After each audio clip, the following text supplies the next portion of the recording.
Hola, muy buenas tardes, noches a todo el mundo. Antes que nada, bienvenidos y bienvenidas a una sesión, una nueva sesión de este maratón de salud mental. A ver qué tal acabamos cuando acabemos todo esto. Mm.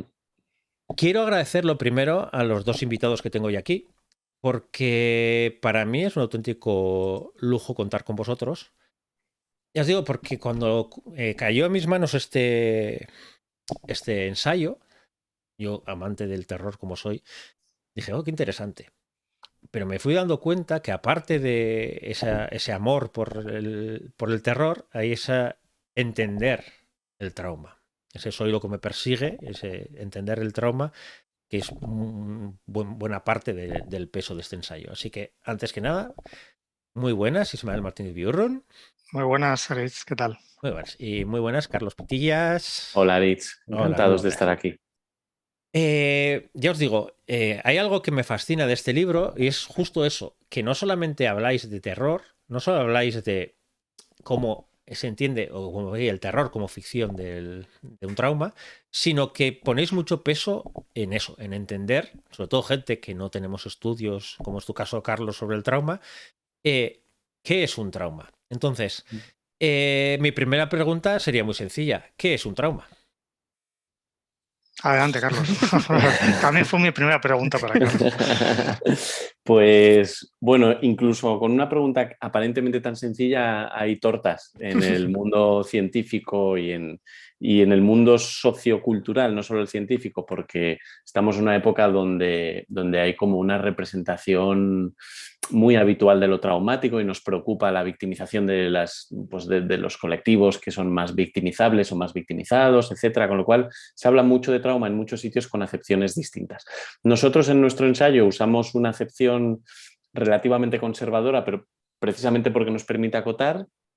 Para nosotros, igual que para muchos otros, digamos, autores que vienen antes que nosotros en el mundo de la ciencia psicológica, un trauma es un acontecimiento extraordinario, un acontecimiento que está fuera de la vida ordinaria de las personas y cuyo impacto supera la capacidad del individuo de dar respuesta Hmm. y la capacidad del individuo de darle sentido a lo que está pasando, ¿no? Entonces tú sales un día de tu casa y te chocan con el coche y en un accidente grave y eso es extraordinario y supera tu capacidad en ese momento de dar respuesta, te quedas bloqueado, te cuesta dar sentido, ¿por qué me ha pasado a mí y no le ha pasado a otro? Lo mismo con las enfermedades graves, lo mismo con la violación, lo mismo con el acoso escolar, lo mismo con la pérdida traumática de un ser querido. Digamos que los aspectos comunes que tienen estos y otros traumas son esos dos rasgos que acabamos de decir. Sí, porque el libro tenéis lleno de referencias bibliográficas, referencias de expertos que hablan sobre el trauma. Eh, y hay algo que me llama mucho la atención, que casi es al principio de todo y que yo creo que es una de las claves de este libro, que justo dice que los eventos traumáticos ponen en entredicho las relaciones humanas básicas. Y yo Mm. creo que eso es al final una de las claves que se utiliza también, tanto en terror como en otros géneros, el utilizar el trauma como un disparador, vamos a decir, para romper esas relaciones, vamos a decir, más comunes o más normales dentro de lo que se Mm. puede llamar normal hoy en día. Pero claro, cuando te enfrentas a un trauma, eh, hay algo que me llama mucho la atención y que me encanta como lo explicáis en el ensayo, que el cerebro funciona de una manera muy diferente recordando un trauma que recordando cualquier tipo de recuerdo, ¿no? Mm. Y eso nos coloca muy cerca ya de lo que es la estructura o la arquitectura de la narrativa de terror en muchas películas, ¿no? Ujú. Porque efectivamente el cerebro expuesto a una carga tan intensa, a un impacto, a esos impactos intensos e insoportables que Mm. se dan en el momento del acontecimiento traumático, lo que hace es registrar lo que pasa, pero lo registra de una manera, digamos, diferente a cómo registramos nuestros acontecimientos de la vida cotidiana que somos capaces de entender, de anticipar y de controlar. Mm. Aquello queda grabado en la mente, pero sin estar integrado con el resto de contenidos de la identidad. Y en ese sentido es algo así como un polizón que se cuela en el viaje del subconsciente o como un cuerpo extraño, decía Pierre Janet a principios del siglo XX. Es una especie de quiste psicológico que no está integrado con el resto de cosas que uno sabe sobre sí mismo mismo o de cosas que uno recuerda. Lo que tiene es eso, las implicaciones que tiene eso es que ese contenido traumático almacenado aparte o aislado del resto mantiene su intensidad original, a diferencia de lo que pasa con los recuerdos habituales que tienden a disolverse o a perder intensidad. Mantiene su intensidad original y cuando reaparece, cuando se nos cuela en la cabeza, se nos cuela con su intensidad original, generando las mismas experiencias de miedo, de terror, de rabia, de confusión. Es lo típico que vemos en las películas de los soldados que tienen flashbacks, por ejemplo, y demás. Esta lógica de algo que se esconde y que mantiene su intensidad original y que puede volver a aparecer y generar un sentimiento de espanto, es una de las lógicas centrales del terror, ¿no? Tiene mucho que ver con la metáfora del fantasma y de otros tropos típicos del cine de terror. Sí, porque aquí tengo apuntado una también que creo que es de Guillermo el Toro, que comentabais con El Espinazo del Diablo, que habla sobre fantasmas, pero a mí me recuerda mucho a lo que podía ser también un trauma, porque habla que es un fantasma, un evento terrible condenado a repetirse una y otra vez, un instante de dolor quizá, algo muerto que por momentos parece vivo aún, un sentimiento suspendido en el tiempo, como una fotografía borrosa, como un insecto atrapado en ámbar. Al final te habla de fantasmas, pero hay una relación bastante directa, y aquí te meto ya a Ismael, entre el trauma y lo que muchas veces solemos utilizar tanto en cine como en literatura, así que podían ser los fantasmas, podían ser las casas de terror, podían ser todo ese tipo de cosas, tiene una relación directa con los traumas. Sí, de hecho, antes comentábamos el origen de hacer el ensayo es un poco las conversaciones con Carlos, ¿no? Darnos cuenta de que pues la idea de que el monstruo en muchas películas, y además de una forma bastante explícita, algunas más y otras menos, el monstruo pues se reconoce fácilmente como una especie de síntoma o de proyección o de representación de algún asunto personal del protagonista que ha quedado sin resolver y demás, ¿no? Y además, o sea, es un patrón que se ve muy claro en el cine, en la ficción de terror, ¿no? Y bueno, darnos cuenta de esto, ¿no? Como un síntoma, o sea, los síntomas del trauma, cómo se solapaban, cómo coincidían con el comportamiento de los personajes en las películas de terror, ¿no? O sea, la experiencia de la reemergencia traumática, ¿no? De cómo me siento mal, pero no sé exactamente por qué, tengo unos flashes de cosas que veo pero no entiendo. O sea, funciona de una forma muy, muy parecida pues, a las experiencias postraumáticas, ¿no? Y bueno, darnos cuenta de esto fue un poco el hilo del que empezamos a tirar, ¿no? Y a partir de ahí especulamos un poco sobre si existe una estructura más o menos reconocible en toda la peripecia de la narrativa de terror y que mantenga un paralelismo con esto, ¿no? Con el afrontamiento del trauma, que en definitiva lo que estás hablando es de un personaje que se enfrenta con un obstáculo, que reconoce en ese obstáculo algo profundo dentro de sí mismo, de sus asuntos sin resolver, y busca el modo de enfrentarse a eso, que normalmente son unos modos peculiares, ¿no? Que suponen un abandono de la racionalidad, de alguna forma supone un sumergirse en esos procesos primarios de la mente, un poco más apegados casi a lo onírico que a lo racional, donde se encuentran esos sótanos, ¿no? De la cabeza, donde están almacenadas estas cosas sin procesar, sacarlos fuera y enfrentarse con ellas, y casi en el acto del enfrentamiento prácticamente ya está parte del problema resuelto, ¿no? Y bueno, y darnos cuenta de que el paralelismo funcionaba claramente, pues fue lo que nos animó a seguir, ¿no? Hay gente que ha escrito sobre esto de una forma más o menos indirecta, pero no vimos que hubiera un ensayo que lo recogiera de una forma así compacta, digamos, y tan clara esta idea, ¿no? Y entonces, pues nada, nos lanzamos. Sí, porque has dado dos claves, que luego hablaremos de las dos partes que tiene la novela, principalmente, pero has dado dos claves importantes, que por un lado sería la idea de unir el monstruo o el asesino o lo que sea con ese trauma, y por el otro lado, otra que me encanta, que es cómo ponéis el foco sobre que las casas muchas veces suelen ser la proyección de la mente de la persona que vive ahí. Muchas veces cuando hablamos del sótano, hablamos de ese tipo de cosas, en realidad lo que estamos hablando es lo que hablabas antes, de lo que tenemos ahí abajo, lo que normalmente no vemos, lo que está metido en cajas y preferimos ni mirar. Entonces, al final, el utilizar una casa y sobre todo un sótano, no solamente por esa imagen que tenemos de miedo, de oscuridad, de un lugar de que casi no vamos, que no sabemos casi ni lo que podemos encontrarnos allí, sino que también como parte de la cabeza de de la persona que la habita o la persona que habitaba en su momento, o tantas veces que al final muchas veces se juega con eso, con las dos cosas, que la propia casa es el habitante o incluso el asesino propio de la historia. Entonces, ese doble juego me parece que es muy interesante el coger y decir, mira, los traumas pueden estar personificados en el mal, de las distintas maneras que hay en las películas, pero también en la propia casa y en la propia relación con la casa de los personajes. Incluso muchas novelas que incluso las casas pueden seguir, no me acuerdo cuál era, en la La casa de hojas, pues. Sí, hay una que incluso las habitaciones se van multiplicando, van cambiando de lugar y todo eso, precisamente por eso se va complicando todo, está viva la casa.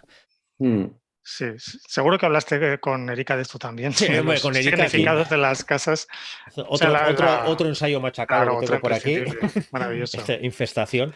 Sí, yo creo que la analogía más clara es con la mente, ¿no? Incluso Zizek lo dice en su famoso análisis sobre psicosis, ¿no? Lo que puede representar los tres pisos de la casa de donde vive Norman, como el yo, el super yo y el ego, ¿no? Sí. O el ello, mejor dicho, donde está el cadáver de la madre y todo esto, ¿no? Pero bueno, la casa yo creo que también tiene otros simbolismos y en definitiva, por ejemplo, en una película como His House, vemos que la casa, que es una película además donde el tema del trauma es muy, muy transparente, muy explícito, como la casa representa, aparte de la propia mente donde se encuentran estos conflictos mentales, representa también una idea de futuro para él, ¿no? Representa la posibilidad de tener una vida propia y de ordenar su vida, ¿no? O sea, hay muchísimos simbolismos alrededor de la idea de la casa. Una de las cuestiones que desarrollamos en el ensayo es esta de que los traumas fragmentan la mente, ¿no? Justo iba a empezar con eso ahora. Un acontecimiento traumático deja tu funcionamiento mental dividido en líneas que tienden a no tocarse, ¿no? Tú sigues con tu vida cotidiana, sigues procesando la información, sigues construyendo lo que puedes construir, pero en el subsuelo, de manera aislada y de manera independiente, sigue desarrollándose esa digestión imposible, que es la digestión de lo traumático, esos sentimientos de rabia, de miedo, de confusión, de impotencia y demás. Entonces, las casas del terror suelen ser casas divididas también, fragmentadas entre zonas que han quedado oscurecidas y que no se pueden transitar y zonas que son más visibles y más oficiales, digámoslo así, ¿no?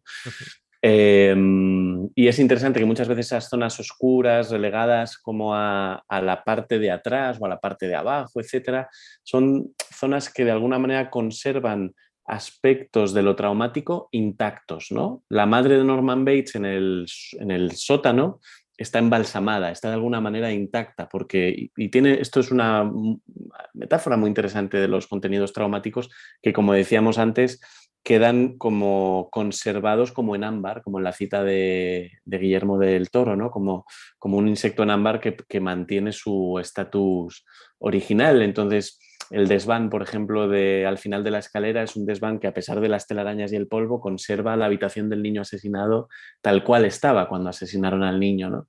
Y así son los sueños postraumáticos y los flashbacks. Es una experiencia de la cosa tal cual fue, ¿no? Es vivir el pasado como si estuviera dándose o presentándose otra vez, y eso es lo que pasa en esas casas divididas, ¿no? Sí, porque volviendo a eso, a esa primera parte, hay una parte importante que habla justo de la fragmentación, de esa, lo que muchas veces nos suele costar más entender, por suerte los que no hemos vivido un trauma parecido, que es cómo puedes tirar para adelante con tu vida, con un trauma marcado así, como incluso hay muchas veces de manera inconsciente ese trauma se queda ahí guardado en la infancia muy lejana así, y de repente llega un momento que todo eso explota. Entonces, claro, esa fragmentación al final es una necesidad de seguir adelante, una necesidad de huir un poco de ese trauma y decir, lo aparto porque no puedo hacer frente a él. Es una forma que tiene la mente de sobrevivir, efectivamente. Y esta especie de mitología cinematográfica de la personalidad múltiple tiene mucho que ver con eso, ¿no? Como las personas sometidas a traumas muy extremos y cronificados acaban partiendo su mente en muchos trocitos que no hablan entre sí, y eso en el cine se ha metaforizado como personalidades que están divididas en muchas alteridades pequeñitas que pueblan la misma cabeza, ¿no? Sí, porque otro de los temas importantes también, que también casi al principio habláis, es el tema de silenciar los traumas, de de esconder los traumas y de ser una especie de vergüenza para la propia víctima, es decir, no puedo hablar Mm, de ello porque en el sí. entorno, la familia, sí, muchas veces cuando son temas familiares no se puede Mm, hablar de eso, entonces tengo mm, que seguir adelante con este trauma y mi manera de sobrevivir es eso, haciendo como que mm, no existe, rompiendo con todo y decir, mira, esa parte no está hasta mm. que poco a poco, por lo que sea, vuelve. Sí, así es. Sí, una de las cosas que más me ha llamado la atención, ya como la parte de escritor y así, es cómo explicáis cómo se puede, cómo una persona traumatizada, cómo cuenta su trauma. Porque es muy difícil cómo cuenta una persona un recuerdo feliz o no tan feliz, eso, pero de un trauma. Mientras que un recuerdo tiene una estructura mucho más lineal, en cambio los traumas no suelen ser así, ¿no? Mm. Sí, y de nuevo aquí estaríamos como en otra de las convergencias interesantes, ¿no? Es como si el lenguaje no fuera capaz de capturar la experiencia de lo traumático, porque es un acontecimiento que excede muchas veces nuestras categorías sobre el sentido de la vida, las expectativas que tenemos sobre el mundo, los aprendizajes que hemos hecho, las asunciones con las que vivimos cotidianamente. Entonces, al romperse eso, las herramientas simbólicas con las que hablamos de nuestra vida dejan de funcionar. Mm. Y bueno, aquí le paso la bola a Ismael porque él, digamos, ha profundizado mucho en un aspecto del cine de terror que trabajamos en el ensayo, que es el de la necesidad de buscar una forma alternativa de hablar sobre lo que ha pasado, un lenguaje distinto, ¿no? O sea, el fracaso del lenguaje y de la comunicación es evidente en las historias de terror. Una de las primeras cosas que se comprueba es que los personajes que se enfrentan no necesariamente a una reemergencia traumática, sino a un hecho que escapa de su capacidad de comprensión, es cómo comunicarlo, ¿no? Y si no puedes comunicarlo, no puedes buscar ayuda, ¿no? Que es lo que vemos Mm, que pasa una y otra vez, y sobre todo cuando el personaje de terror recurre pues bueno, a las fuentes de conocimiento o a las autoridades oficiales que representan a la ciencia, representan a la ley o representan a la autoridad, se encuentra primero que ni siquiera sabe cómo explicar lo que está pasando, ¿no? En Babadook hay una escena muy explícita que la protagonista va a la comisaría y se encuentra con la cara de incomprensión e incluso de sospecha hacia ella, ¿no? Porque no es capaz de transmitir lo que le está sucediendo. Más allá de eso, otro de los tropos recurrentes que estoy pensando, no sé si lo mencionamos en el libro, es, por ejemplo, los niños, que también son sujetos muy susceptibles de estar sometidos a vivencias traumáticas y por lo tanto, tienen un papel muy importante en las películas de terror. Muy a menudo se expresa mediante dibujos o formas no verbales, ¿no? Esto no Mm. sé si, Carlos, si también en las experiencias reales, si sucede, ¿no? Si los niños buscan este lenguaje un poco alternativo pictórico que mm. igual conecta de alguna forma con procesos mentales más profundos y no tan, pues eso, no tan verbales, ¿no? Sí, sí, absolutamente. De hecho, los terapeutas que trabajan con niños que han sufrido experiencias traumáticas relatan mucho casos clínicos de niños que juegan el trauma, ¿no? El Mm. niño que ha sido testigo de cómo hacían daño a su madre en casa, pues juega con muñecos a los que choca compulsivamente y los muñecos femeninos tienden a ser aplastados o encerrados y eso es como parte de esa digestión que muchas veces es una digestión casi imposible que la mente está intentando hacer y además tiene un componente motor, eso, ¿no? Es como en el propio hecho de jugar se está descargando parte de la energía. Y eso también tiene mucho que ver con aspectos que están en el ensayo sobre cómo a veces el enfrentamiento con lo traumático en el cine de terror pasa por encontrar un lenguaje que es casi un lenguaje más ritualístico que simbólico, ¿no? Más, que pasa más por la pronunciación en sí que por el contenido de lo que se dice, ¿no? Ujú. No sé, Isma, si quieres añadir algo sobre eso, pero por ahí hay tela que cortar muy interesante. Sí, ¿no? Y estoy pensando que en el fondo toda la narrativa de terror es un poco lo mismo que hacen los niños al dibujar Mm, hombres grandes o monstruos o cosas amenazantes. Pues mm, nosotros los autores de terror, pues llevamos la metáfora, la convertimos en una película o en una novela o en lo que sea y ponemos a nuestro protagonista enfrentando con algo que simboliza el trauma, pero que es una representación visual, una criatura, una quimera o lo que sea, mm, eh, que viene del mundo de los sueños de alguna forma, ¿no?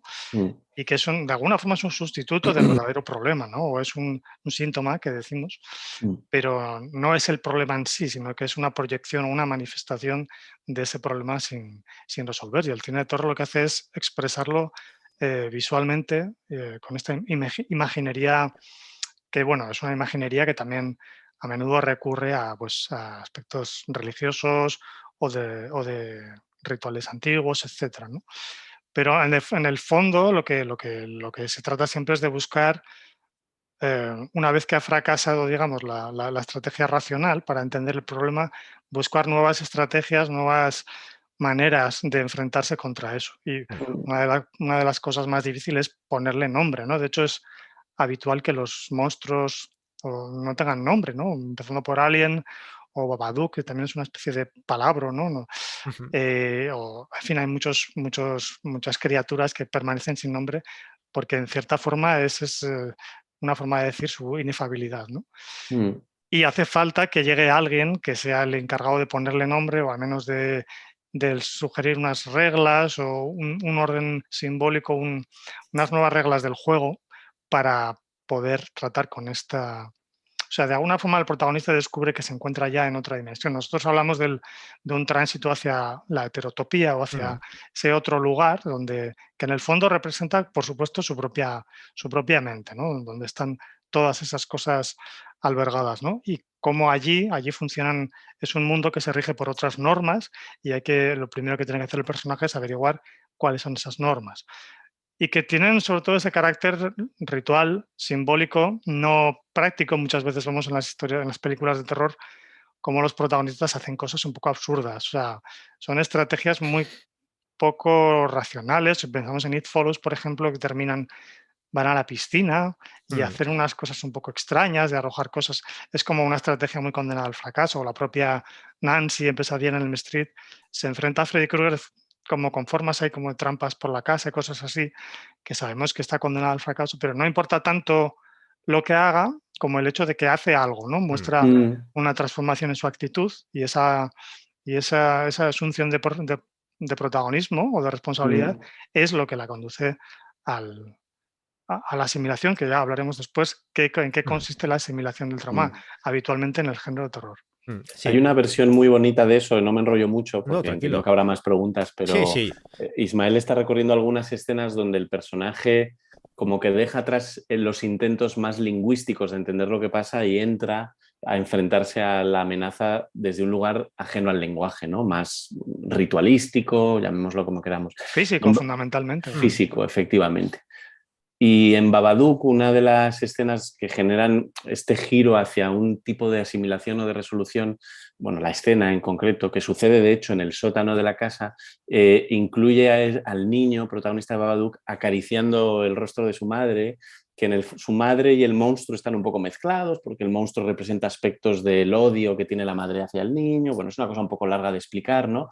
Tiene que ver con lo traumático y con un duelo no resuelto de la madre, pero el hecho es que aquello empieza a resolverse cuando el niño, que no sabe tanto de lenguaje como los adultos, ni de ciencia, ni de nada que se le parezca, acaricia a esta madre y entonces el monstruo puede empezar a ser extirpado, ¿no?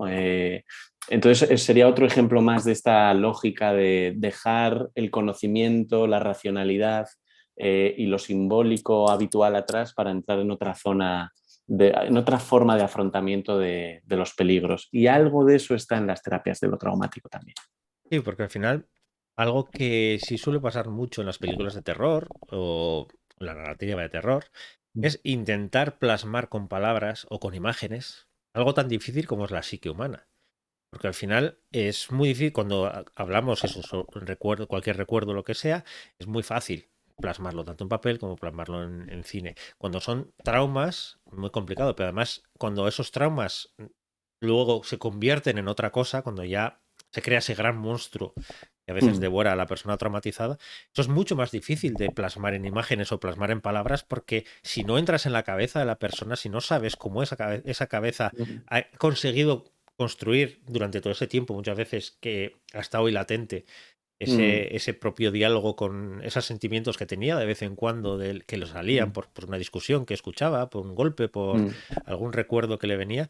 Entonces, esa parte tiene que ser muy difícil, el darle forma visualmente, tanto visualmente como físicamente, a algo que a nosotros también, a vosotros Se como nos escribistas, escapa. pues, estáis más acostumbrados, pero se nos escapa mucho, sobre todo lo que decís, ponerle palabras o ponerle, Mm. claro, cómo explicas o cómo escribes algo Ujú. que justo el protagonista está intentando no ponerle palabras, sino que está intentando Sí. reaccionar a ello.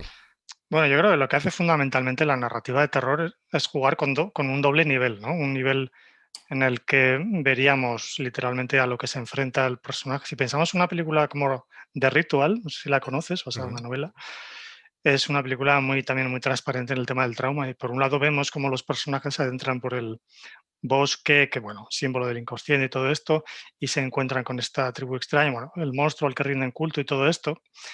Y, y esto es a un nivel evidente el enfrentamiento que tienen con este monstruo, con esta comunidad, etcétera, ¿no? Pero el narrador nos va alternando estos flashbacks en los que vemos como el protagonista tiene un trauma muy concreto que tiene que ver con su cobardía en un momento de su vida cuando fue un amigo suyo, se vio en una situación violenta y él no intervino, ¿no? Ya que yo terminó en la muerte del amigo. Y eso se le ha quedado y ese es el trauma encapsulado, digamos, que tiene en su cabeza y que el narrador nos lo va contando con gotitas, ¿no? Mientras por arriba nos está aterrorizando con el enfrentamiento con el monstruo, ¿no? Y al final, en lo que podríamos llamar el momento alegórico, que es otra de las figuras que usamos en el libro, vemos cómo esos dos niveles se anudan, encuentran ese momento en el que el protagonista se enfrenta con el monstruo cara a cara y allí, además, por la forma como está hecha el montaje, cómo está narrado, entendemos claramente que hay una identificación, que son lo mismo, ¿no? Que ese monstruo de alguna forma representa su cobardía o su odio hacia sí mismo por la cobardía en aquel momento, todo eso, ¿no? Mm.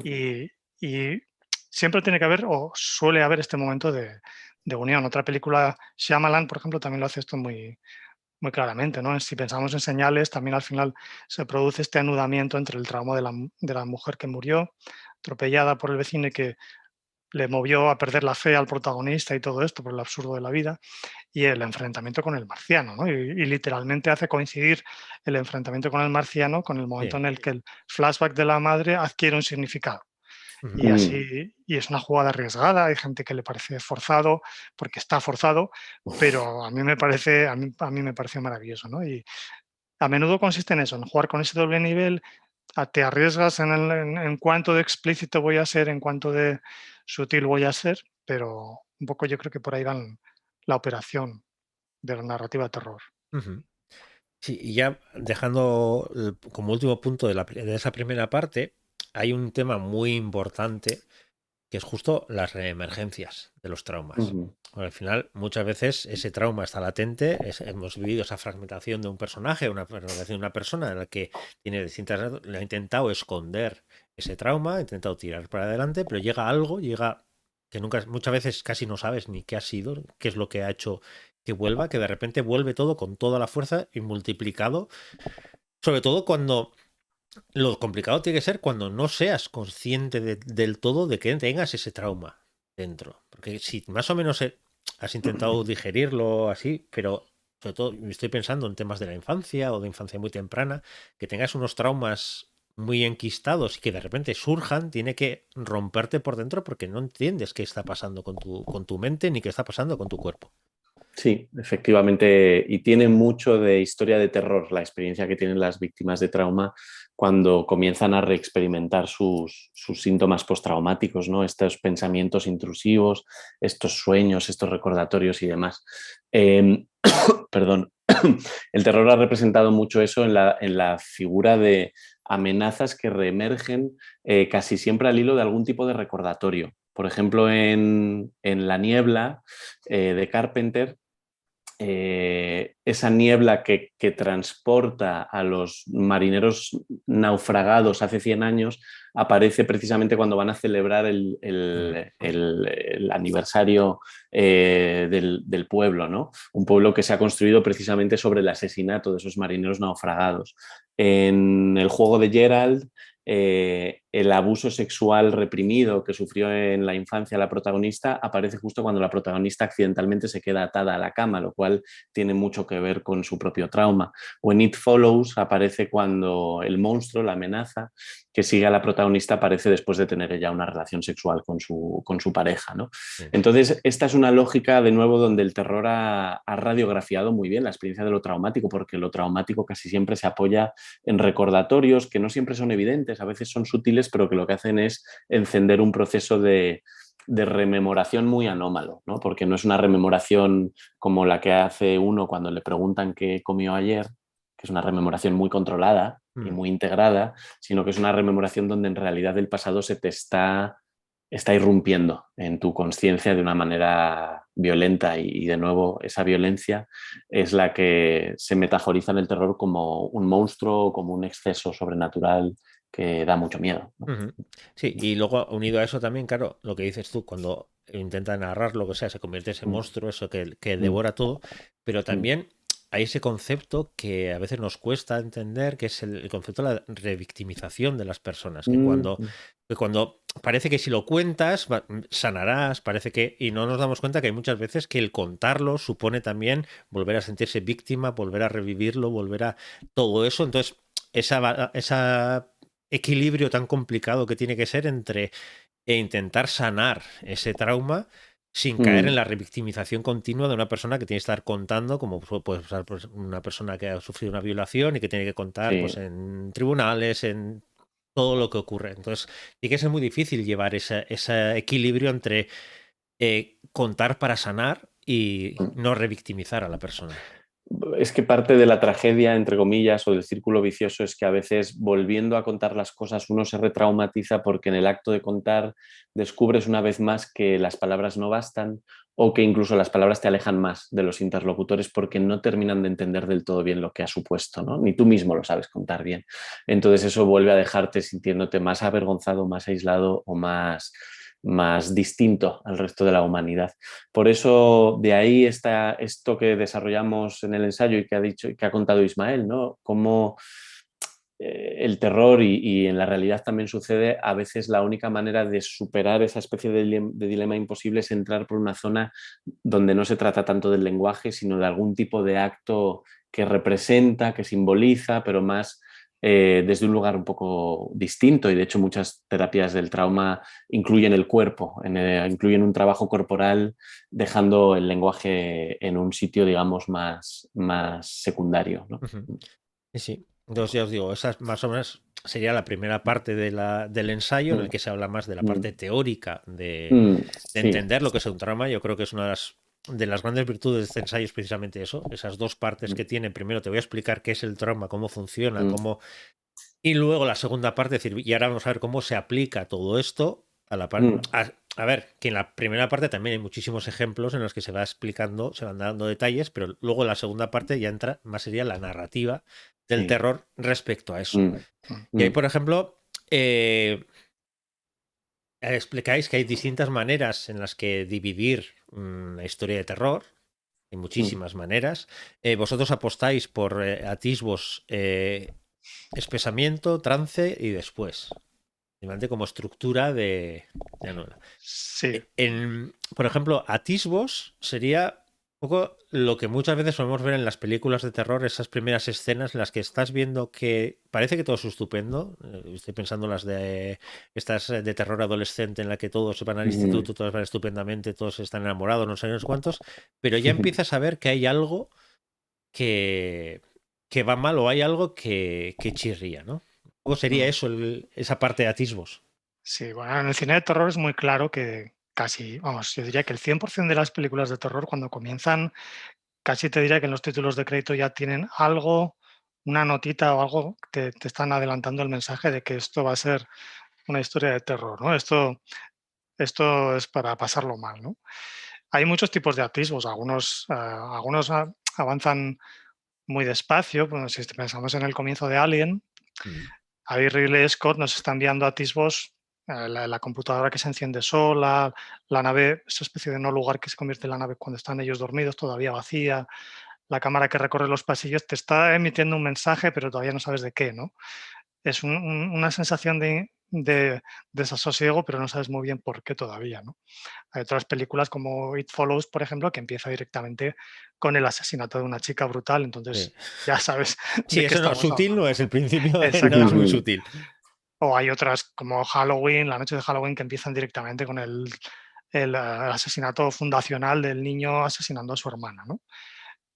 Pero bueno, luego en cuanto a relacionarlo con el trauma, yo creo que quizás estaría más en la línea de ir detectando esta especie de síntomas indefinidos, o no recuerdo muy bien, o no específicos, no me acuerdo muy bien cuál era la expresión, de malestar y que no sabes de dónde provienen, ¿no? Ujú. El protagonista se encuentra, bueno, más allá del comienzo de It Follows, en la actitud de la chica protagonista lo vemos, ¿no? Cuando está en la piscina, hay una atmósfera como ligeramente depresiva, no sabemos por qué, cierta tristeza en el aire, ¿no? Y hay algo que está por debajo y todavía no vemos qué es, ¿no? Yo creo que ese tipo de atisbos más sutiles conectan mejor realmente con la psicología. En todo caso, la estructura de 4 partes, mencionamos en el libro otras estructuras y ahí el esquema de 4 partes se suele repetir y nosotros la tomamos de alguien que no es psicólogo, sino que es escritor, que es John Clute, que tiene un ensayo muy creativo y muy poético sobre todo esto, que es el jardín crepuscular, y nos gustó mucho esa división, ¿no? Que es muy especulativa y muy personal, ¿no? Pero nos encajaba bien, ¿no? Por como las palabras que usa y cómo las describe, ¿no? Y en los Ujú. atisbos sería un poco esto que te comento. Sí, y por ejemplo, empezáis ya a utilizar una palabra que luego en este capítulo está muy presente, que es heterotopías.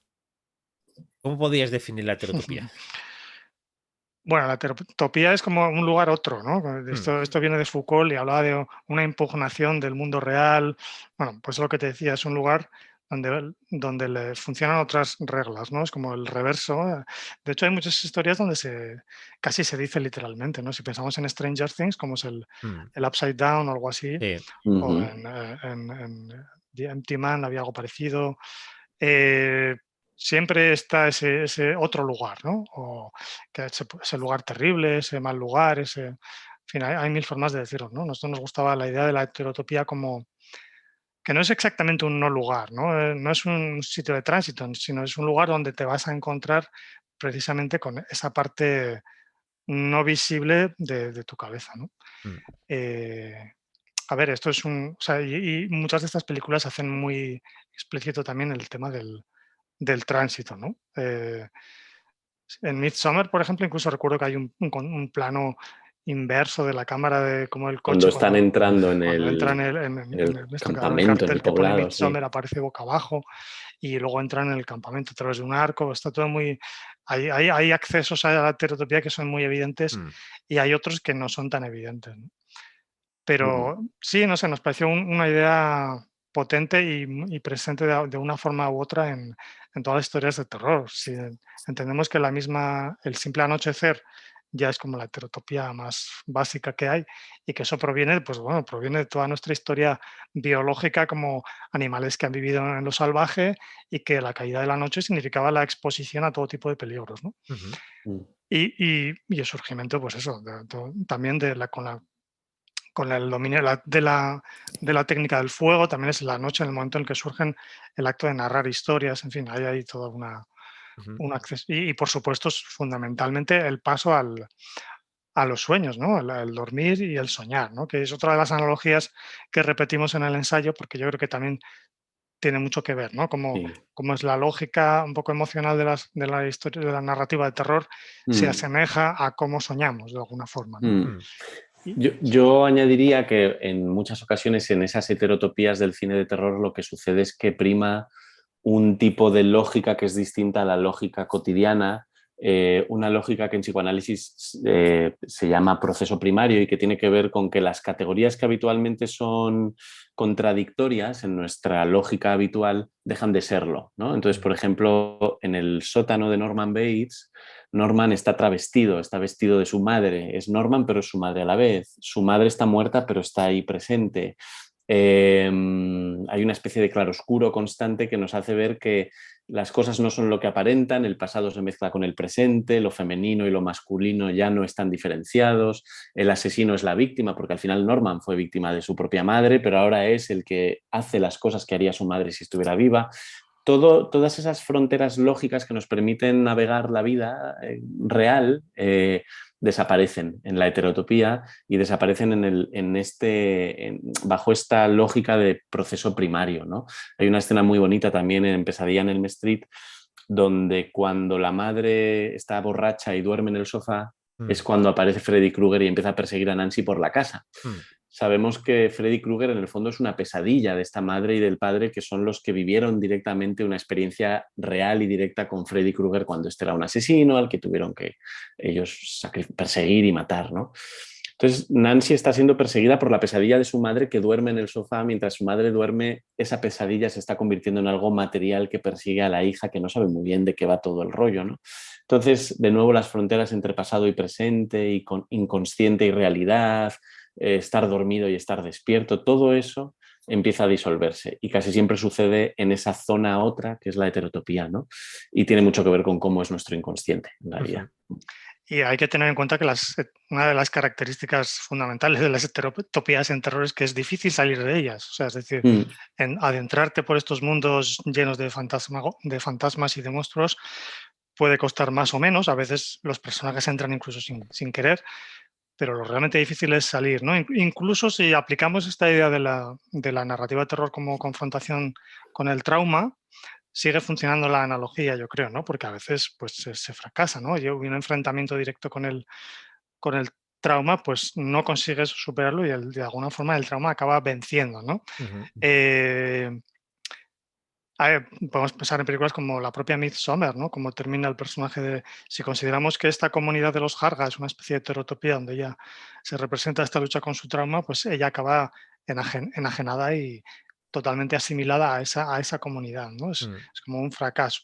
O de una forma mucho más explícita y literal, en la película de Descent, no sé si lo recordáis, de las chicas que bajan a las cuevas y la protagonista termina en el fondo de la cueva hipnotizada por la imagen de su hija muerta, ¿no? De su trauma. Y no hay salida. O sea, es cierto que muchas películas de terror ofrecen este final desafirmativo que decimos, en el que no se consigue salir de allí, y no salir de allí, de la heterotopía, es equivalente a no superar un trauma. Pues, otra que estoy pensando, por ejemplo, sería Hereditary también. Hereditary lo mismo, exactamente. Entonces, saltamos de esa primera parte y pasamos a ese espesamiento que me gusta mucho cómo dividís esa parte de descubrimiento más resistencia más confirmación, porque te das cuenta, y sobre todo con los ejemplos que ponéis, y luego si el lector va haciendo memoria de todas las películas de terror que hemos visto y todo eso, como muchas veces pasa eso, que se descubre qué es lo que está pasando, luego esa resistencia. El ejemplo más claro, que me gusta mucho cómo lo explicáis, es el de Tiburón, por ejemplo. El papel del sheriff que dice, bueno, pues ahora vamos a abrir ya esto, que esto ya está todo solucionado, esto ya... y de repente vuelve a pasar todo.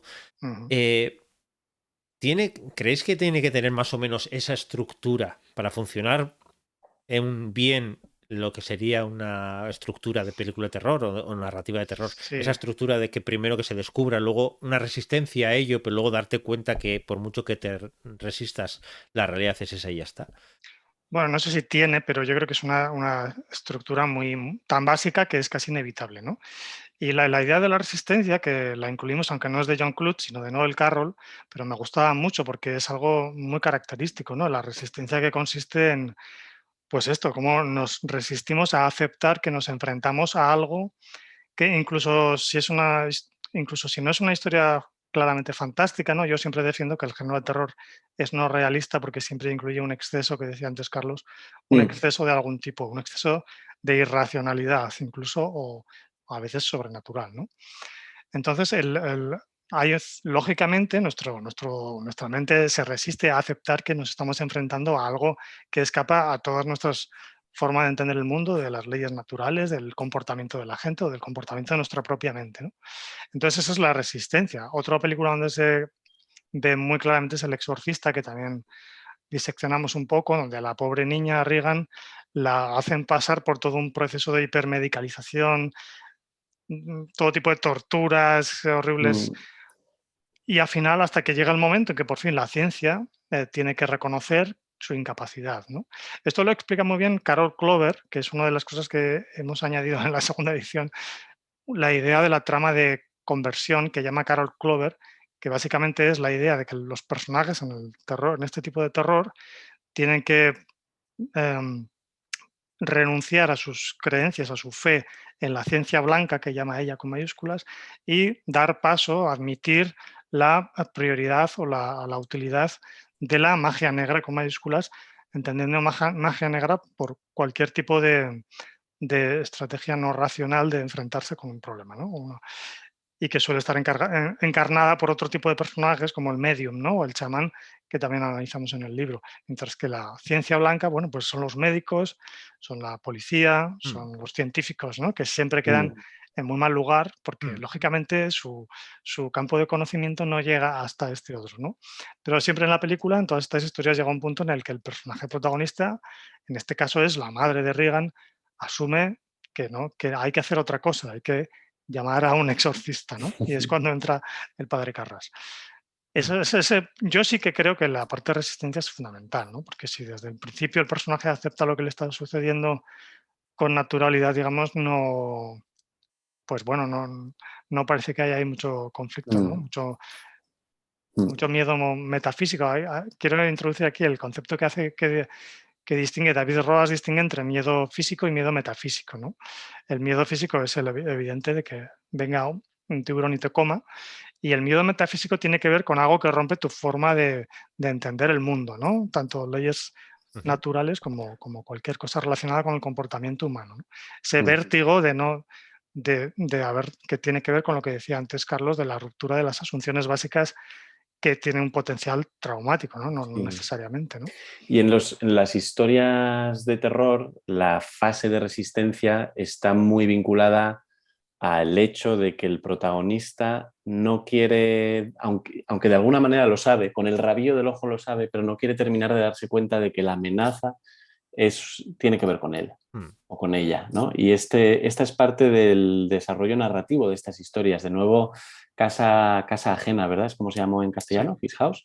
Esta película tan interesante nos muestra a este matrimonio migrante creo que es en Londres, bueno, en alguna ciudad británica, donde la mujer sí está pudiendo mirar de frente lo que está pasando, pero el hombre está constantemente resistiéndose a reconocer que esos agujeros que se abren en la pared de su casa, esos ruidos que suenan por la noche, esos desafíos que vienen de no se sabe muy bien dónde, tienen que ver con su propia historia migratoria, con su propio trauma, con su propia pérdida, ¿no? Entonces, muchas veces la historia consiste en abandonar la resistencia para el protagonista poder apropiarse de la amenaza que está viviendo como algo externo y empezar a vivirla como algo que tiene que ver con él, ¿no? Como que la amenaza, de nuevo, es un síntoma o es un espejo de una parte de la propia historia, de uno mismo, ¿no? Sí, porque Entonces, bueno, ahí nada, sobre fíjate. todo, no, ahí sobre todo me gusta mucho cómo metéis esa ruptura de esa seguridad Mm, que suele representar muchas veces el sheriff, la policía, pero también mm, muchas veces los propios padres, que al final se mm, supone, hablábamos antes de Pesadilla en el Mestre, que se supone que tiene que ser los que crean la burbuja de protección a sus hijos, mm, rompe eso y tienes que buscar ayuda en ese chamán, en esa persona que te habla de otra manera y te está explicando el mundo de otra manera. Pues es mm, como buscar romper con lo anterior, lo que tú suponías que era tu seguridad y decir, ya no tengo nada, tengo que agarrarme a lo que de Mm. verdad me está contando que es, no lo sí, que se supone que debería ser. A veces efectivamente. el chamán es más una función que un personaje Mm, necesariamente. En el sentido que a veces puede bastar con que el protagonista encuentre un libro, un grimorio o vea una cinta de vídeo, ¿no? Como, por ejemplo, estoy pensando en otra película que habla de una forma muy clarísima del trama, que es The Vigil, de Mm, Keith Thomas, el director, creo, donde el protagonista no hay un chamán propiamente mm, dicho, sino que hay un momento en el que el protagonista desciende al sótano donde se está proyectando una película y en esa película pues aparece el difunto, etcétera, hablando de algo, introduciendo el concepto de los Machik, que son unos demonios además con la cabeza vuelta hacia atrás, hacia el pasado, ¿no? Es como una representación del trauma perfecta esta película. Y eso, no hay una figura, hay una proyección, pero bueno, puede ser un libro, puede ser una proyección o puede ser de otras maneras, ¿no? Pero ujú. es común también que haya un personaje que suele, este chamán en concreto, o sea, si cuando aparece físicamente suele ser alguien que de alguna manera ha pasado por esa vivencia. Si pensamos en Tiburón, Quint sería un poco esta idea también, ¿no? Porque es alguien que se ha enfrentado a los tiburones y ha sobrevivido, está lleno de cicatrices, bueno, los dos, tanto él como Hooper, llenos de cicatrices, ¿no? Es como y el haberse enfrentado a la muerte o al fenómeno excesivo, bueno, que en este caso, claro, representa la muerte, le confiere un cierto conocimiento. Ese conocimiento es lo que le va a servir de ayuda al protagonista. Y pasado esto, llegamos al trance, esa fase de enfrentamiento, y me resulta muy curioso y muy interesante cómo planteáis esa parte de enfrentamiento muchas veces, que puede ser enfrentarte de cara a cara, pero hay muchas veces en las historias de terror que es justo lo contrario. A veces es dar la espalda, resignarte, asumir qué es lo que está ocurriendo y entonces ocurre algo. ¿Cómo casan esos dos conceptos entre enfrentarte a esos traumas que estamos hablando desde el principio o darte la vuelta y asumir que eso es lo que te toca vivir? Bueno, yo una cosita y luego le dejo a Carlos, Sí. que creo que le explica mejor la idea del abrazo del monstruo y todo esto, pero en concreto lo de darle la espalda, supongo que te refieres, mencionamos Pesadilla en el Por Mystery, ejemplo, porque sí. Nancy recibe literalmente ese consejo por parte de su novio, ¿no? Pues tú le das la espalda, le dices que no le tienes miedo y ya está, que suena un poco a tontería, pero al final, evidentemente, el gesto de dar la espalda, que es lo que decíamos antes, es un gesto, es un movimiento del cuerpo, no es ni siquiera una palabra, ¿no? ¿Qué representa? Representa la pérdida del miedo, ¿no? Y en las películas de terror, pues cuando el protagonista pierde el miedo, pues prácticamente tiene media batalla ya ganada, ¿no? Otra cosa ya es el tema del paso más de abrazar al monstruo, que es, digamos, un tipo de finales que cada vez es más habitual y que Carlos y yo reconocimos y que vuelve nuevamente nos lleva de una forma realista, digamos, a lo que supone la superación del trauma. Pero prefiero que lo expliques tú. Sí, parece que es como una especie de patrón que va apareciendo en algunas películas de terror, digamos, más hacia lo contemporáneo, aunque no solo, por el cual la historia tendría que ver no tanto con destruir al monstruo y volver al status quo anterior, sino con reconocer lo que de uno mismo hay en el monstruo y reapropiarse de eso. Por eso el término abrazar al monstruo, que viene de un análisis que nos hemos encontrado por parte de un periodista estadounidense, ¿no? que rastrea algunas de las películas donde sucede esto, ¿no? Babadook es uno de los ejemplos más paradigmáticos de este asunto, ¿no? Y que la película termina con el monstruo no destruido, sino conviviendo con la familia en el sótano, en una especie de solución intermedia entre estar aislado y estar integrado en la vida de ellos, porque el monstruo, como decíamos antes, representa la parte oscura y más dolorosa del duelo que tienen esta madre y este hijo por el padre que murió. En His House también la cosa termina con estos dos, este matrimonio mirando cómo al otro lado del pasillo de la casa está poblado por otra serie por los fantasmas de personas que intentaron migrar y que murieron en el paso migratorio. En Relic hay un final también donde parece que lo monstruoso no es relegado al desván, sino que es incorporado a la vida, digamos, oficial de las personas y es abrazado. Entonces, es una cosa que nos interesa mucho porque, insisto, parece que es como una línea que está empezando a adquirir algunas de las películas del terror contemporáneo, por un lado, y tiene mucho que ver con lo que supondría superar ya no solo los traumas, sino en general las heridas emocionales que todos traemos a la espalda, ¿no?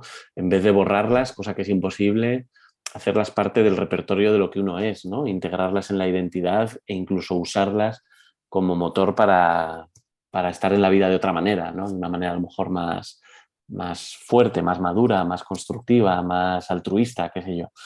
Entonces, bueno, esta es una cosa que nos interesa mucho. Sí, estoy pensando en una película que mientras leía esta parte pensé, tengo que volver a verla para ver con esta nueva visión, entenderla, que sería la película de Mamá. La película de los dos niños abandonados. Good Night, Mommy. No, creo que era Mamá, solo se llamaba. No, es Mamá, pero yo no la he visto. No. Es pues yo tampoco. No, pues es una película de terror muy clásica, o sea, muy... Que es eso, dos niños abandonados en una cabaña, que los recogen, vamos a decir, hacen unas pruebas así, y hay un ente que se supone que es la madre, que es la que está protegiendo a los hijos y atacando a los que van a atacarle y así. Y tiene un final que se queda muy a medio camino, que me dejó bastante tocado en su momento, porque es la decisión que toman los hijos cuando se descubre todo y qué decisión van a hacer sobre qué hacer con su vida después de eso, después de saber que su madre es esa y otra madre, vamos a decir, que es la que vive con ellos, hacia dónde ir. Yo creo que eso es también bastante, tiene que ver con eso, con esa decisión de hacia dónde voy. ¿Abrazo al monstruo o tiro para atrás y vuelvo otra vez a la comodidad, vamos a decir, de la familia y de... No sé, tengo que verla también para... Pero es interesante que lo formules como una decisión, porque yo creo que al Es que final es una tiene que ver decisión, con es que el eso, final de la película personaje al deja muy final claro que es decide- una decisión y además es una decisión de dos, porque son dos niños los que tienen que decidir qué hacer con... Sí, es curiosa la película. Eso es algo que hablamos también en el ensayo, la importancia de que el protagonista decida voluntariamente ir al encuentro del bicho, ¿no? Del monstruo. Exactamente, sí, que no Esa sea que estar tan decisión atrapado, voluntaria sino es que llega el fundamental. momento que se da la vuelta y dice, tengo que enfrentarme a él. Sí.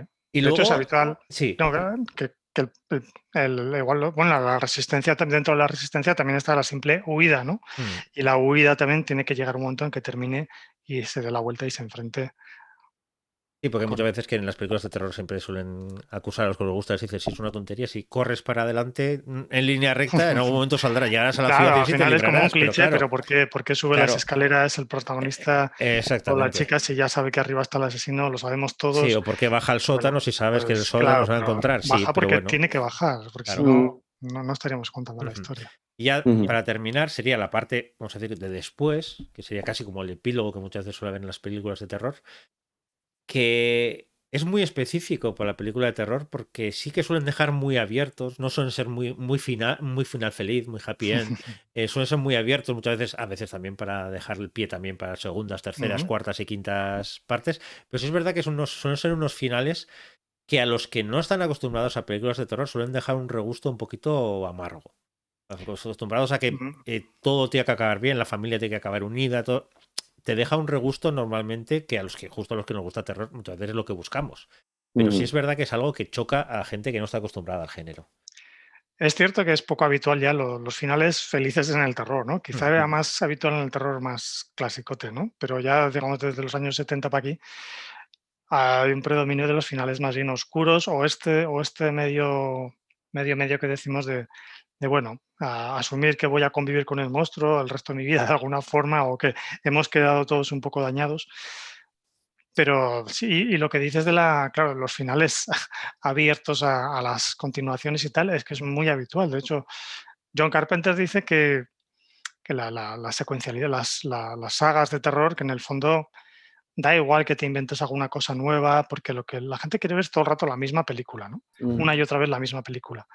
Y creo que es verdad. Y además creo que esto encaja también con el tema del trauma, ¿no? El tema de cuando algo se repite una y otra vez y estás como fascinado por este recuerdo obsesivo y no quieres otra cosa, en lo que te quedas estancado, ¿no? De alguna forma, la serialidad de las películas de terror también representa un poco el estar estancado en eso y no... ¿no? Sí, sí. Vale, yo os he dicho que íbamos a hacer una hora y estamos justo en la hora. No, no te preocupes.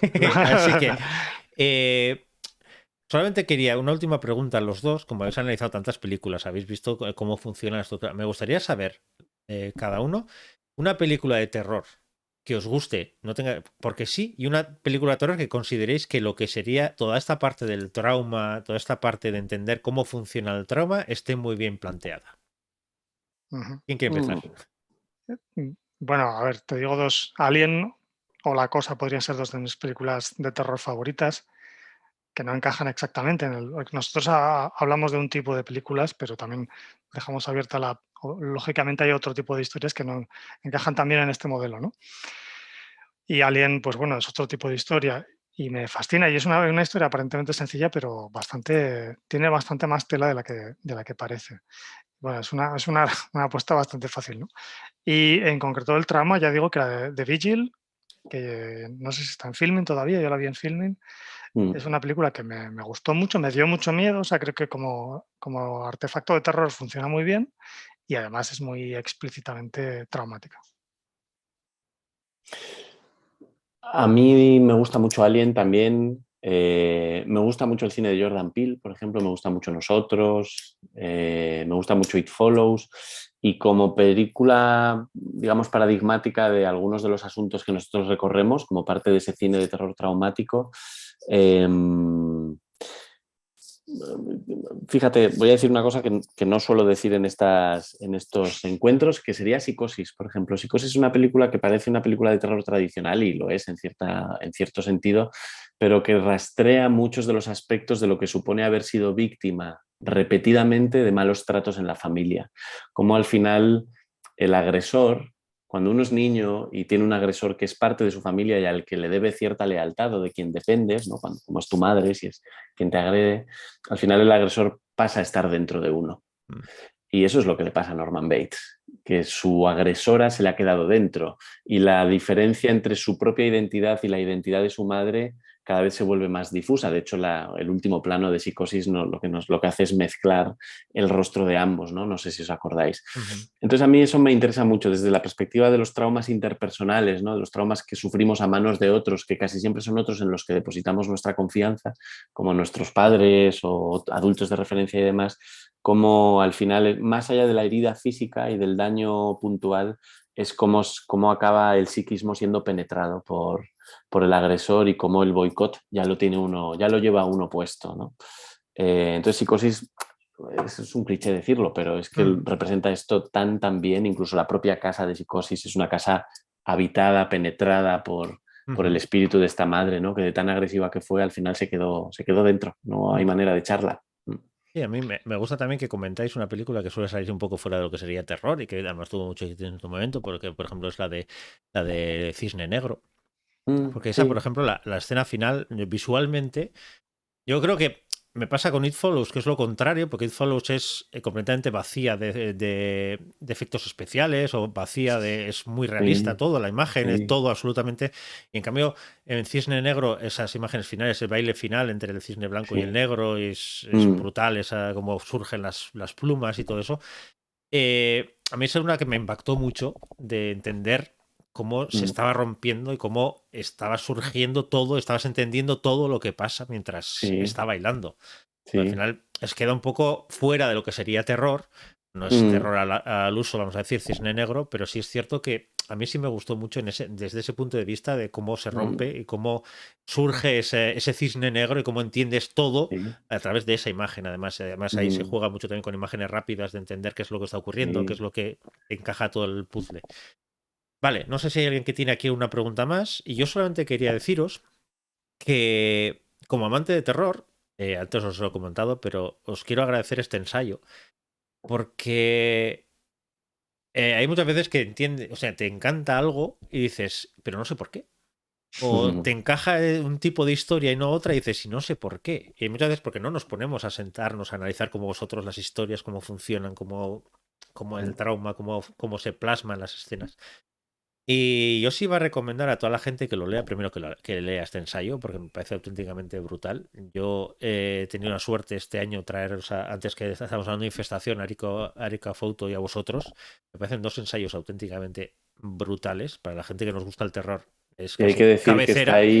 que está ahí la mano de Dilatando Mentes, que es una Sí, editorial que cuida mucho los libros y los sí. hace muy bonitos, y eso Sí, también por merece la cierto, pena sí, lo que es ser lo dicho. que es la maquetación y todo eso es brutal. Sí, Hasta tal punto que el mes que viene voy a traer a los de Dilatando Mentes para aquí, para que me expliquen, oye, cómo hacéis todo esto y cómo apostáis por estas sí, cosas, como sí, amante de sí. terror y de amante de libros en papel bonitos, aunque sean duros y esto, pero bonitos, me encantan. Sí iba a recomendar que la gente luego también vuelva a ver las películas, vuelva a ver con esos ojos, porque es una gozada. Os puedo decir que preparando esta parte de leer el ensayo más de una vez y así, he estado viendo, pues volví a ver Hereditary, volví a ver Horizonte Final, por ejemplo, he estado viendo, así acabo también de lo mío, el Cisne Negro, El Exorcista, y te das cuenta que hay muchas cosas que sabes que te gustaban y no sabes por qué, y cuando hay gente que sabe y te lo explica, dices, ostras, claro.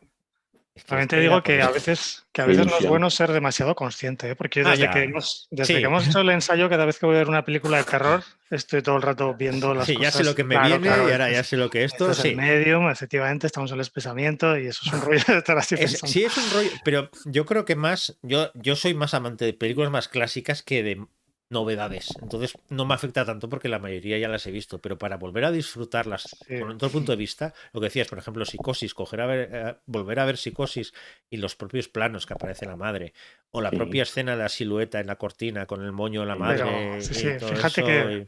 que el propio Hitchcock no sabía muy bien por qué Psicosis tuvo tantísimo éxito, ¿no? Es una anécdota que cuenta Carol Clover también, que cuando fue un increíble fenómeno como fue Psicosis, que es una película bastante retorcida, el propio Hitchcock fue a la Universidad de Stanford a pedir un estudio para que investigaran por qué estaba ¿Sí? gustando tanto la Eso no lo película. sabía yo. Sí, lo que pasa es que en la Qué universidad maravilla. le pidieron $75.000 y él dijo, bueno, no tengo tanta curiosidad. No piden mucho.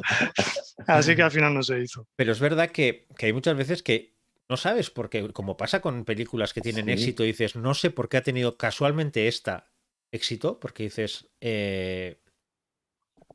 ahí es una película como muchas otras. Por ejemplo, estoy pensando en las desde Serial Killers, desde que dices, ¿y esta por qué sí? Y luego empiezas a analizarla como vosotros y empiezas a ver cosas que dices, esos giros, esos pequeños detalles de fijarse en eso, en el trauma, en cómo rompe con todo, cómo tiene que aceptar la realidad, cómo... Y ves que hay veces que no tienen esas partes y dices, es que a mí me faltaba algo aquí. Pues es muy ilusionante escucharte decir esto, ¿no? Como gracias al ensayo algunas películas vueltas a ver las disfrutas de otra manera. Sí, porque por ejemplo se me ocurre ya la de Pesadilla en Elm Street, que casi ya se ha convertido en un mito y a la vez muchas veces en una propia parodia, que Sí. casi parece que lo han convertido como en una imagen paródica de la cara quemada, no sé cuánto, Sí. y en cambio tiene mucho más que lo que pensamos, o sea, tiene mucho más dentro. Analizando esto y ves toda la parte de sueño, lo que decíais, lo de la madre dormida, creo que era en esta donde aparecía también, ¿no era donde la ventana con las verjas? Sí, es la misma claro. escena, de hecho. En la misma escena y que justo se supone que es para la protección de la hija y justo es lo que le está impidiendo salir. Dicen, pues ese tipo de guiños que dices, bueno, sí, estoy pasando miedo porque está encerrada, pero entender que es el padre el que ha puesto las verjas, la madre la que está borracha, la que estaba abajo. Y entender y dices, ostras, que aquí me están contando mucho más que una película de una persona con una cara quemada que se mete en los sueños. ¿Y por qué en los sueños? Y tiene mucho más. Entonces, da gusto leer libros así y decir, voy a enterarme por qué. Y sobre todo también da gusto como escritor de decir, voy a entender cómo funciona el trauma. Que quiero hacerlo bien. No quiero tirar de clichés y decir un trauma funciona así, de repente explota con ira y ya está. Y no. Que tiene muchas más cosas, tiene mucho más matices, tiene mucho más funcionamiento.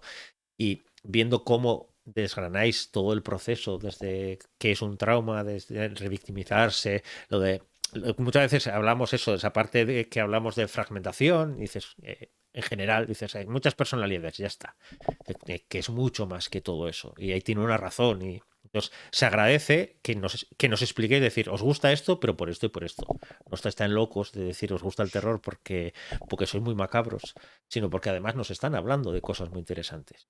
Y eso es lo que se agradece en ensayos así, que nos digas, que sí, que te gusta el terror, que sí, que eres macabro, que sí, pero aparte te interesas. Eres un friki. Sí, pero aparte de eso, una película de terror no es susto solo, es mucho más que eso. Y se agradece que le deis valor a ese tipo de cosas.